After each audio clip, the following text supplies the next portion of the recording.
Namaste everyone, I'm Sapna Rana, and in this short video I'll try to cover and convey why one should not try too many meditation techniques.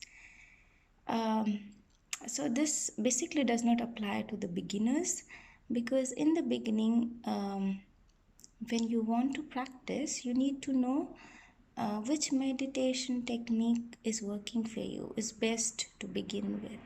So you do try few meditation techniques, but do not try too many. uh, Understanding your personality, you should be able to feel that okay, this is working for me. And once you realize what is working for you, you should never switch the meditation technique. Once you get comfortable with one meditation technique and you see that okay, you are able to focus with a particular technique, go on with that.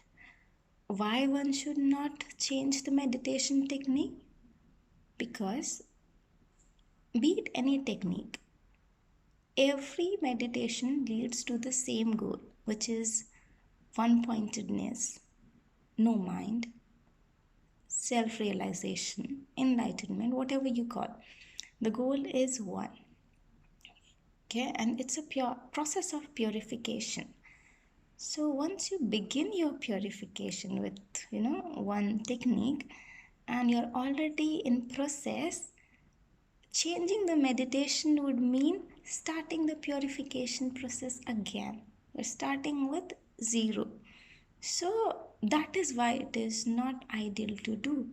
Once you understand which meditation technique is working for you, be it breath meditation, be it mantra meditation, be it